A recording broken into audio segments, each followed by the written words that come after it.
ನಮಸ್ಕಾರ ಎಲ್ಲರಿಗೂ. ಚಟ್ನಿ ಪುಡಿ, ಸಜ್ಜಿ ರೊಟ್ಟಿ ಹಾಗೆ ಮಾದೆಲೆ ಕೂಡ ಆಯಿತು.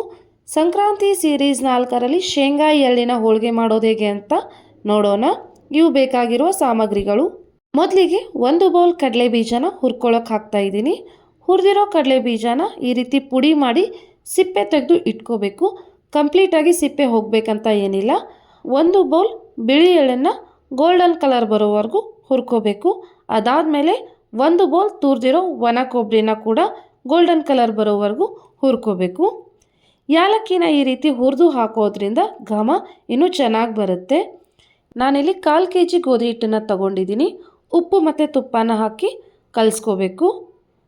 ಚಪಾತಿ ಅದಕ್ಕೆ ಕಲಿಸ್ಕೊಂಡ್ರೆ ಸಾಕು. ಈ ರೀತಿ ಸ್ವಲ್ಪ ಸ್ವಲ್ಪ ನೀರನ್ನು ಹಾಕಿ ಕಲಿಸ್ಕೋಬೇಕು.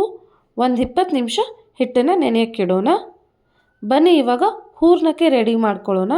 ನಾನಿಲ್ಲಿ ಹುರಿದಿರೋ ಕಡಲೆ ಬೀಜ, ಯಾಲಕ್ಕಿ, ಎಳ್ಳು ಹಾಗೆ ಬೆಲ್ಲ ಮತ್ತು ಕೊಬ್ಬರಿನ ತಗೊಂಡಿದ್ದೀನಿ. ಇವೆಲ್ಲವನ್ನು ನಾವು ಸೆಪ್ರೇಟಾಗಿ ಗ್ರೈಂಡ್ ಮಾಡ್ಕೋಬೇಕು. ಇವಾಗ ಕಡಲೆ ಬೀಜನ ಪುಡಿ ಮಾಡಿ ಇಟ್ಕೊಂಡಿದ್ದೀನಿ. ಅದಕ್ಕೆ ಬೆಲ್ಲ ಮತ್ತು ಯಾಲಕ್ಕಿನ ಹಾಕಿ ಗ್ರೈಂಡ್ ಮಾಡ್ಕೋಬೇಕು. ನೋಡಿ, ಈ ರೀತಿ ನೈಸಾಗಿ ಗ್ರೈಂಡ್ ಮಾಡ್ಕೋಬೇಕು.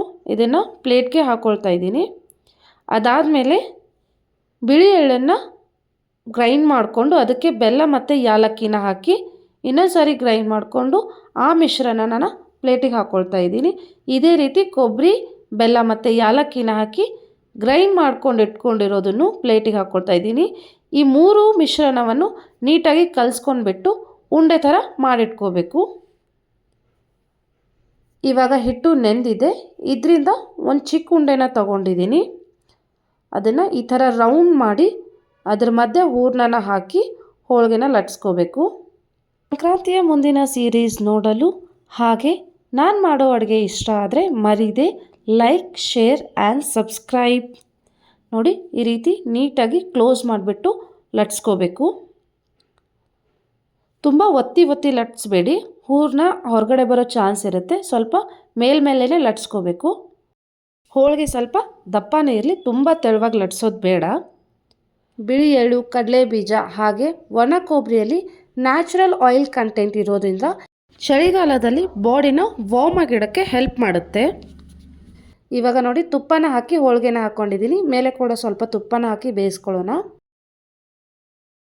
2 ಸೈಡ್ ಹೋಳಿಗೆನ ನೀಟಾಗಿ ಬೇಯಿಸ್ಕೋಬೇಕು. ನೋಡಿ, ಹೋಳಿಗೆ ಬೆಂದಿದೆ. ಎಷ್ಟು ಸೂಪರಾಗಿ ಬಂದಿದೆ ನೋಡಿ. ನಾನಿಲ್ಲಿ 1/4 kg ಗೋಧಿ ಹಿಟ್ಟನ್ನು ತಗೊಂಡಿದ್ದೀನಿ. 14ರಿಂದ 15 ಹೋಳಿಗೆ ಆಗುತ್ತೆ. ನೀವು ಟ್ರೈ ಮಾಡಿ ನೋಡಿ, ಟೇಸ್ಟಿಗಿದೆ ಅಂತ ಕಮೆಂಟ್ ಮೂಲಕ ತಿಳಿಸಿ. Thank you.